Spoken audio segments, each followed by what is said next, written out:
politiquement, quelle que soit sa posture politique ou sa position politique, il a un courage politique extraordinaire.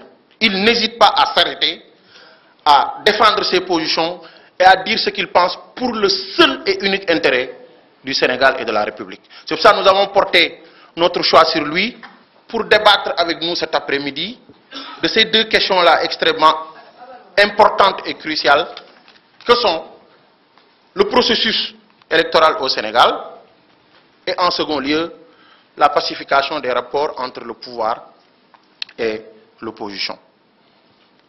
Qui est mieux placé que lui quand on sait que du point de vue du droit, il a été ancien garde des Sceaux, ministre de la Justice. Qui est mieux placé que lui quand on sait qu'il n'est jamais avocat de quelqu'un pour des causes indéfendables. Comme on dit, entre guillemets, il ne fait pas partie de la trempe des avocats du diable. Quand il défend un dossier, c'est qu'il a l'intime conviction qu'il a le droit avec lui. C'est pour ça aujourd'hui, il force le respect, en tout cas, dans le landerneau intellectuel. Donc, sans plus tarder, je vous demande, chers frères et sœurs, mesdames, messieurs, d'attirer une grande attention à notre conférencier de cet après-midi. Maître Doudou, vous avez la parole et nous sommes convaincus qu'encore une fois, vous allez nous démontrer de votre élégance et de votre pertinence, teintée de clarté, de concision. Je voudrais dire et préciser que la loi fondamentale et les droits fondamentaux de tout Sénégalais est de choisir ses dirigeants. Ce choix de dirigeant est un acte fondamental donné par la Constitution à chaque citoyen. On ne peut pas le vendre. On ne peut pas dire à un citoyen, vous allez acheter la carte électorale. La carte électorale est l'exercice fondamental d'un droit, du droit de l'électeur de choisir son dirigeant. C'est contraire à la Constitution, c'est contraire aux lois financières du Sénégal que de prendre une telle disposition.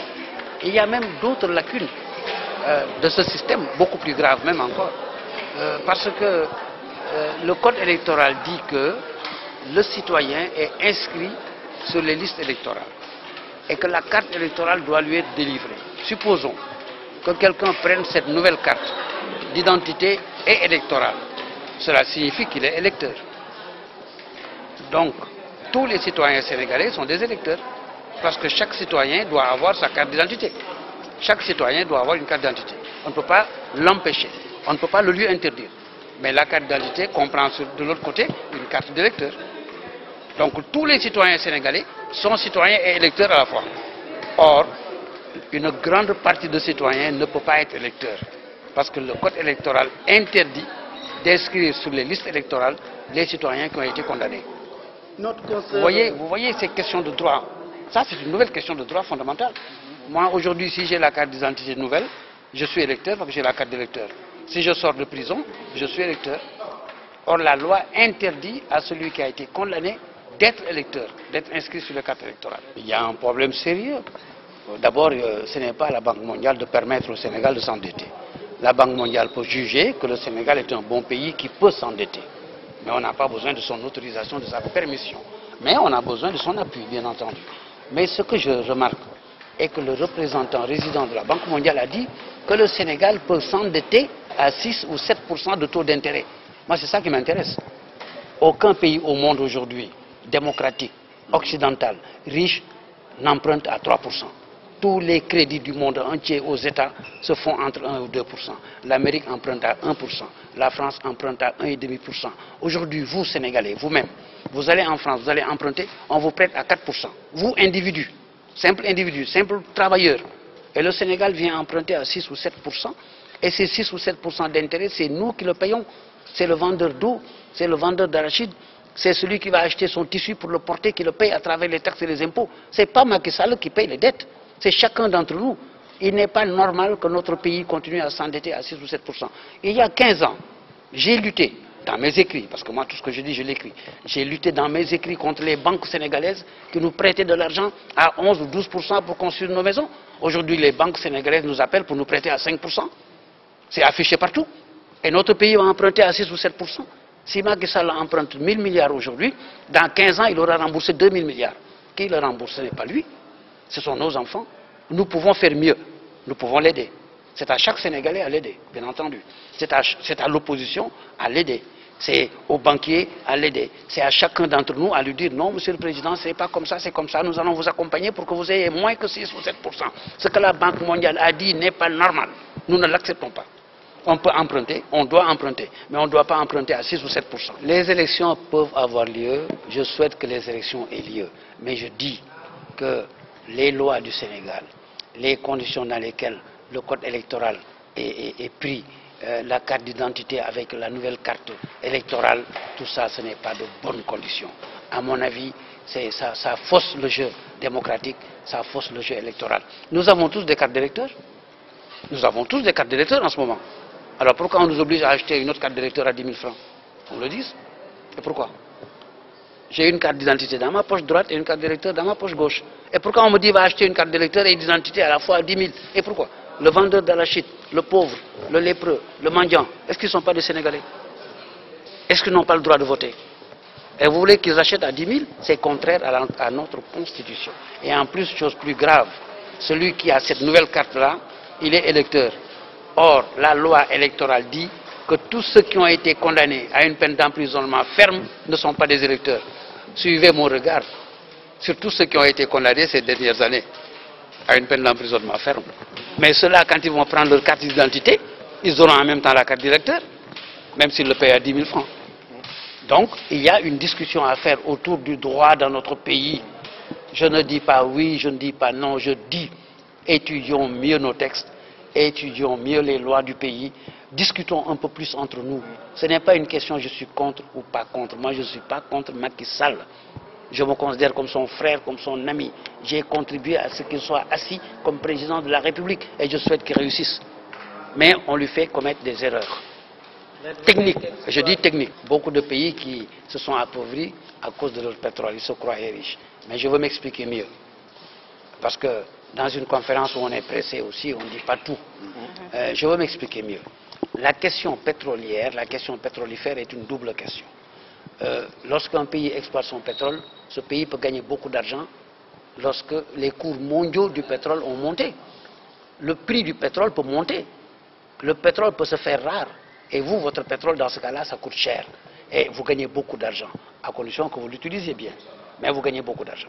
Mais si vous exploitez votre pétrole au moment où le monde est envahi par tous les pétroles de tous les pays, et que le prix du pétrole ne vaut rien, est très bas, est très faible, mais à partir de ce moment, vous ne vendrez pas.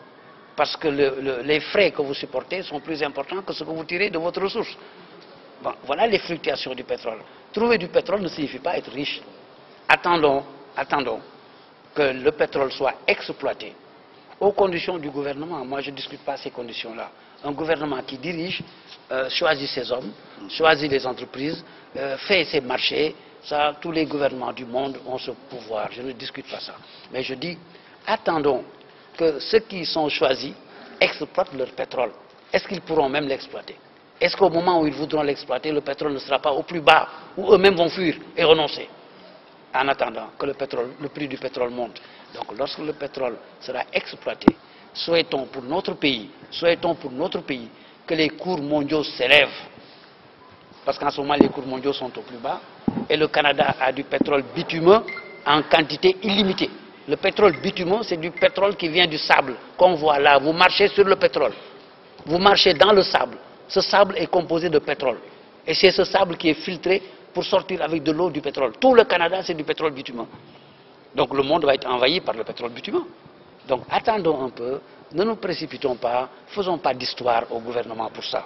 Franchement, laissons le gouvernement suivre sa politique économique, aidons-le comme on peut, critiquons quand on peut, mais ne nous précipitons pas sur l'histoire du pétrole. Écoutez, est-ce que j'ai besoin d'autorisation pour parler? Est-ce que j'ai besoin d'autorisation pour écrire un livre? Marcher, c'est la même chose. C'est la liberté d'expression. Je marche, j'ai un panneau. J'écris là-dessus, vive Macky Sall. Est-ce que je n'ai pas le droit? Donc, est-ce que je n'ai pas le droit d'écrire là-dessus, en bas Macky Sall? Est-ce que je n'ai pas le droit? Donc, c'est un droit banal, ordinaire. Pourquoi le Sénégal, depuis Abdou Diouf, je dis, le premier emprisonnement d'Abdoulaye Wade, c'était au mois d'août 1984. C'était parce qu'il a marché avec Bathily et d'autres sur l'avenue Général de Gaulle. On les a arrêtés et mis en prison. Ils ont été libérés une semaine après. Alors ce n'est pas Macky Sall qui a créé ça, mais il le continue. Il faut faire en sorte que les gens que lui, il change le système. Écoutez, je termine avec ça, et je le dis haut et fort. Lorsque M. Macky Sall était candidat, mais tout le Sénégal disait, génération après indépendance, quelqu'un qui est né après l'indépendance, qui n'a pas été colonisé. Mais je m'attends à ce que cette personne-là m'apporte des libertés plus importantes que ce que j'ai connu quand j'étais colonisé. Or, je vis dans le même système encore. C'est tout ce que j'attends de lui, qu'il me montre que les plus jeunes sont capables d'être au niveau du monde actuel. Le président Macky Sall est parti en France lui-même, marcher dans les rues de Paris pour soutenir les libertés. C'est pas vrai? Et ici, il empêche les gens de marcher? Non. Nous l'avons soutenu pour qu'il soit président. Je continue à être son frère et son ami et je souhaite qu'il nous montre que les nouvelles générations sont capables de conduire notre nation. Vous l'avez vu, le maître Doundoy a développé des points de vue sur lesquels nous pouvons être d'accord en tant que parti. Mais des points de vue également sur lesquels nous pouvons ne pas être d'accord. Je prends l'exemple des libertés que vous avez souligné tout à l'heure. Et je l'ai taquiné tout à l'heure en lui disant que vous avez parlé de la Constitution, notamment l'article 8 et l'article 10, où on dit que la marche est consacrée par la Constitution. Mais il a omis de dire que ce même article 8 nous renvoie à des lois et règlements. Ces lois et règlements disent quoi? Qu'il appartient à l'autorité de dire si la marche peut être organisée ou peut ne pas être organisée. Vous voyez que, en intellectuel, nous sommes pour la contradiction. Et comme il a dit, il a bien schématisé en disant que vous dites de Fabar. Il faut que les gens acceptent, s'ils veulent véritablement soutenir et aider le président de la République, il faut qu'ils acceptent de poser les problèmes de fond. Là où nous ne sommes pas d'accord, nous dirons que nous ne sommes pas d'accord. Vous avez vu avec la HCT, nous sommes prêts pour dire nous sommes pour. Mais nous avons émis deux réserves. Heureusement que l'une a été levée par le président, parce que nous avons dit nous sommes contre le fait que les conseils aient des salaires, comme nous sommes contre le fait que les députés aient également des salaires.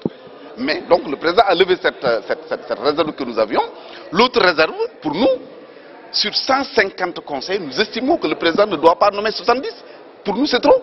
Donc voilà des questions que nous posons. Et pourtant, cela ne nous empêche pas de dire qu'en 2019, Macky Sall est notre candidat et nous voulons qu'il soit le candidat de tout le candidat. Donc encore une fois, quand vous êtes avec quelqu'un, je pense, il faut oser poser les problèmes de fond.